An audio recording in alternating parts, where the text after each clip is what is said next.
এই যে যারা আপনার এই যে রাস্তা বন্ধ করে সমাবেশ করতেছেন, জানি না কারা, এইগুলো আসলে কত ইম্পর্টেন্ট জার্নিতে থাকে অনেক মানুষ। রাস্তার উপর এই সমাবেশগুলো না করে মাঠ ঘাটে করলে আমার মনে হয় ভালো হয়। মানুষের হয়রানি করে মানুষের কাছ থেকে আসলে কতটুকু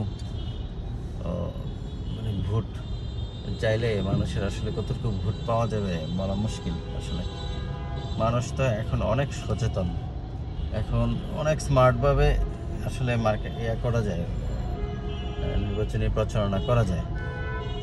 তো আশা করব এটা কোনো নির্বাচনী প্রচারণা হলে অবশ্য আমাদের রাস্তায় সব রকমের দাবি দেওয়ার বিষয়বস্তু এখন রাস্তায়।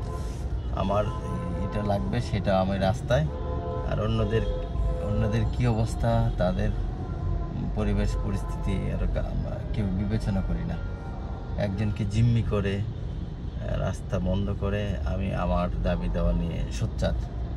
এই রকমের মন মানসিকতা থেকে বের হয়ে আসা উচিত আমাদের। একটা হয়েছে যে রাস্তায় দাঁড়াইলেই দাবি দেওয়া মানে যাবে, এই ধরনের দাবি দেওয়া মেনে নেওয়ার এটা করা উচিত হয় না আমি মনে করি।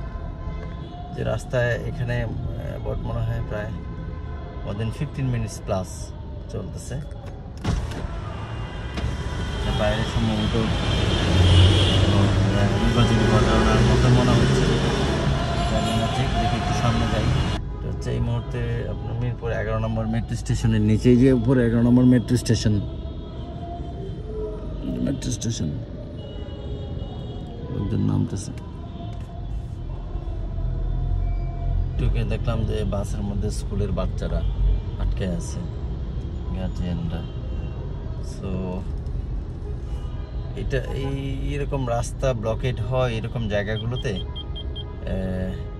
আমি আশা করব যে কোনো প্রতিনিধি যারা হতে যাচ্ছেন তারা এই রকমের অ্যারেঞ্জমেন্টগুলো থেকে বিরত থাকবেন। আমার মনে হয় এতে ওনাদের কি বলে এই ভোট বাড়ার চাইতে কমবে না যদি মানুষের ভোগান্তি হয় এরকমভাবে।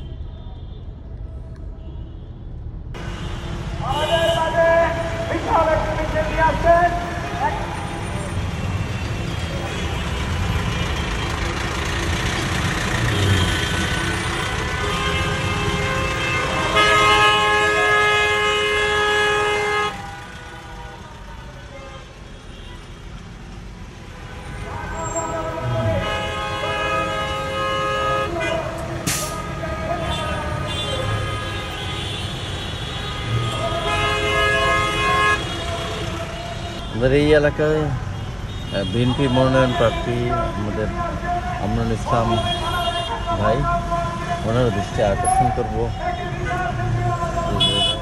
প্রচারণাগুলো যেন পাশাপাশি কোনো রাস্তাঘাট এফেক্ট না করে।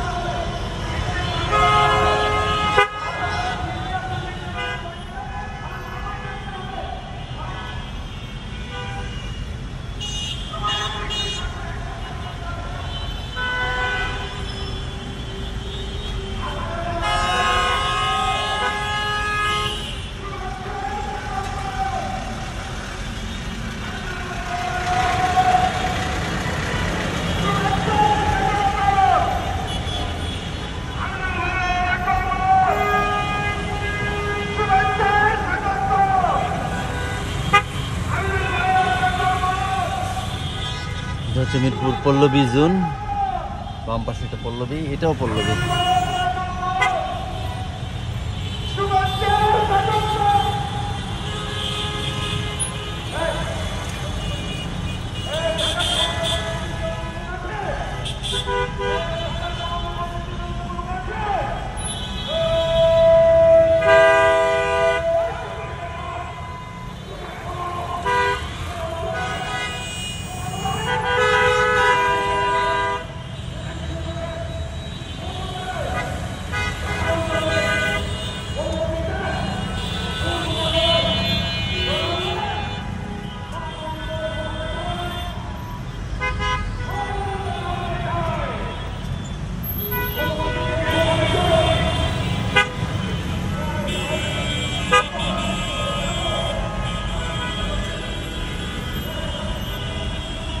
এদিকে রাস্তাঘাট বন্ধ, ওই যে ওইদিকে মানুষের আয়োজন।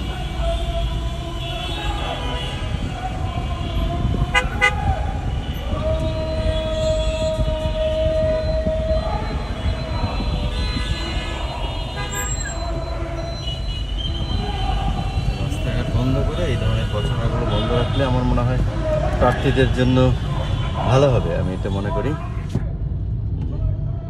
আসসালামু আলাইকুম। এদিকে 12 নম্বর দিকে 11, 11:30 থেকে 12 নম্বরের দিকে যাওয়ার রাস্তাটা ব্লক হয়ে আছে।